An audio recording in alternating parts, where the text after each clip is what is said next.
14 right now. It talks about powerful versus powerless forms of speech. And on page 13 of your book, there are just a slew of different possibilities here. It's important that if a person is sounding confident, that we do not sound like we're not confident.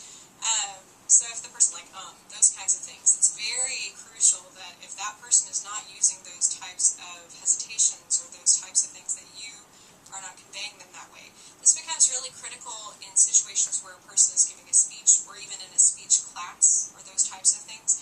Very often I need to talk to the speech teacher ahead of time, and if they are videoing the deaf student doing their presentation, I will sometimes do a consecutive interpretation. I will have read the student's speech ahead of time. At times, if I do a simultaneous speech with them, I will go back and tell the teacher how many of the uhs or ums or those types of things I thought were my own and how many of them were really in the presentation itself. And so it becomes very difficult. You really need to know, again, what is the goal of the environment? What is the goal of that teacher in that particular environment? Is the goal that the student has good content, or is it in the delivery? And if it's in the delivery, then I need to ensure that I'm up to par, that I'm really doing what that person needs for me to be doing for them.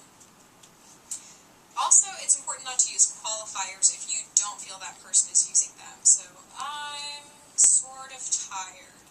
Either you are tired or you're not, unless that person said, I'm sort of tired. It depends. If they're using that, then you definitely want to voice it that way, or vice versa, sign it that way.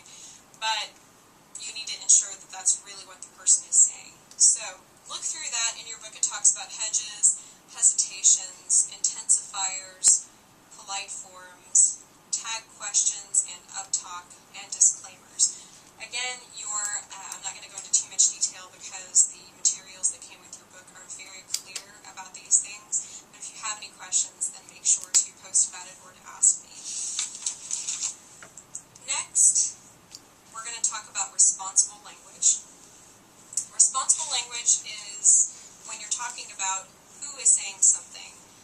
Like when someone says, it bothers me when you pay for me. Okay, well, does it bother you or do you bother me? I don't know. Anyway, that gets kind of confusing. But it, again, becomes very difficult in sign language to differentiate, okay, what is bothering you exactly? And so sometimes you really need to be very specific when you're using I, you, and it statements. And you have to be careful because whoever's taking responsibility, it can offend the person depending upon how things are voiced or signed. And so you want to make sure that you're really on target when you're doing those kinds of things.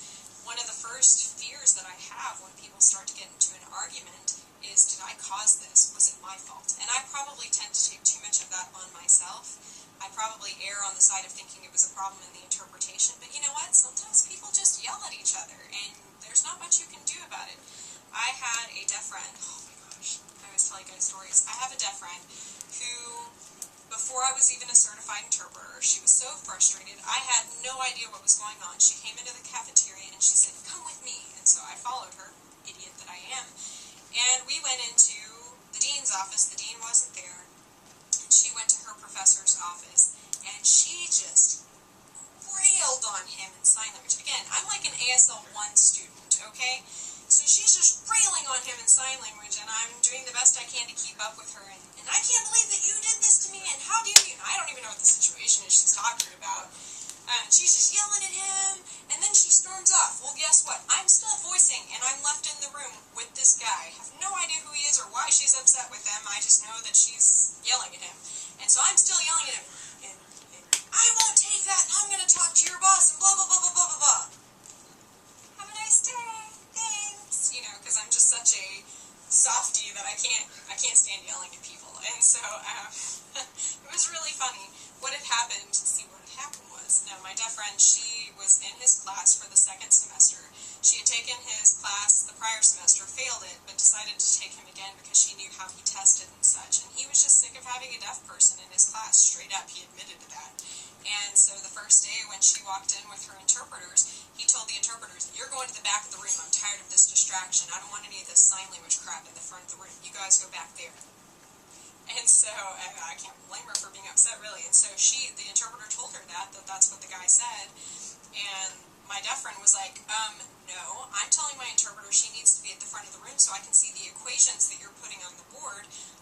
That's not realistic for us to be sitting in the back of the room. And he's like, if you don't like it, you can get out. And so they went back and forth, and finally my deaf friend left with the interpreters.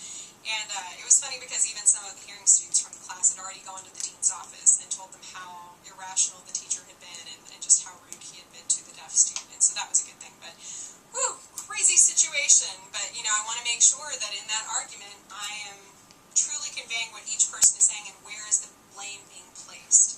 So responsible language, very important. The last thing that we're going to touch on is register, and I'm going to do a separate video on that just because that can